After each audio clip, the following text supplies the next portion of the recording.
নমস্কার, আমার ভিডিওতে আপনাদের সকলকে স্বাগত। আপনারা সকলে কেমন আছেন? আশা করি সকলে খুব ভালো আছেন। আমি অনেক ভালো আছি। তো দেখুন, আমার ড্রাগন গাছে পাশাপাশি আসা দুইটি ড্রাগন ফুলের কুড়ির মধ্যে একটি ফুল আজকে ফুটে গেছে, আর অপর কুড়িটি আজকে আর ফুটবে না, ওটা কালকে ফুটবে। আর এখন বাজে রাত 8:30, 8:30টার দিকেই ফুলটি ফুটে গেছে। আর এইরকম সময়ে ড্রাগন ফুল ফোটে। আমিও আগে এরকম মোবাইলে ড্রাগন ফলের ভিডিও দেখতাম এবং সেখান থেকে আমারও ইচ্ছে হয় বা শখ হয় যে আমিও একটি ড্রাগন ফলের গাছ লাগাবো। তো আমি শখ করে ফ্লিপকার্ট থেকে একটি ড্রাগন গাছে অর্ডার দিয়েছিলাম। আমার ছাদ বাগানে যে আরেকটি ড্রাগন ফলের গাছ আছে, সেই গাছটি ফ্লিপকার্ট থেকে অর্ডার করে নেওয়া, এবং সেই গাছেরই একটি ম্যাচিওর ডাল থেকে আমি কাটিং কেটে চারা তৈরি করেছিলাম, যার পরিণাম আপনারা সামনেই দেখতে পাচ্ছেন। আর এই গাছটির বয়স হলো 1.5 বছর। যেহেতু আমি ম্যাচিওর ডাল থেকে চারা তৈরি করেছিলাম, সেহেতু 1.5 বছরের মাথায় আমি গাছ থেকে ফল পাচ্ছি।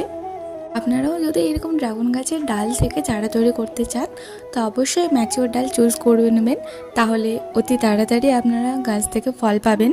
আর অনেকেরই মুখে শুনেছি যে ড্রাগন ফল খেতে খুব বাজে, একদম মিষ্টি হয় না। তো তাদেরকে বলবো যে আপনারা এরকম বাড়িতে একবার গাছ লাগিয়ে ড্রাগন ফল খেয়ে দেখুন, অবশ্যই ভালো লাগবে। কারণ প্রথমে আমিও বাজার থেকে কিনে ট্রাই করেছিলাম, তো আমারও অতটাও ভালো লাগেনি। কিন্তু যবে থেকে আমার ছাদ বাগানে ড্রাগন ফল হচ্ছে এবং ট্রাই করেছি, তো সত্যি বলতে ড্রাগন ফল বাড়িতে লাগানো ড্রাগন ফল অনেকটাই মিষ্টি হয় আর অনেকটাই টেস্টি।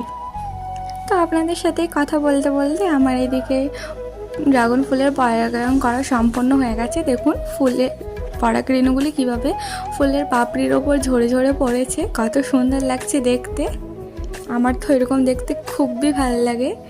আর এই যে দেখতে পাচ্ছেন গর্ভকেশর, এখানেই ফুলের পরাগরেণুগুলি লাগিয়ে দিতে হবে, তাহলে ফুলের পরাগায়ন সম্পন্ন হয়ে যাবে এবং ফুল থেকে 100% ফল পাওয়ার সম্ভাবনা বেড়ে যাবে।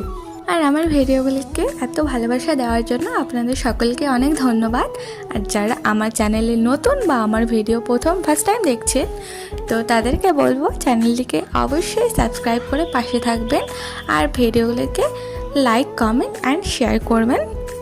আর আমার ভিডিও আপনাদের কেমন লাগে অবশ্যই জানাবেন। দেখুন, আপনাদের সাথে কথা বলতে বলতে আমার ফুলের পরাগায়ন করা সম্পন্ন হয়ে গেছে। আর ডালটিতে যেহেতু দুটো ফুলের কুড়ি এসেছে আর একটি ফুল ফুটেও গেছে, তাই অনেক ভারী হয়ে গেছে, তাই আমি ডালটিকে একটি দড়ি দিয়ে সাপোর্ট দিয়ে দিয়েছি যেন ডালটি আর হেলে না যায়। তো আজকে এই পর্যন্তই, দেখা হচ্ছে অন্য কোনো ভিডিওতে। টাটা।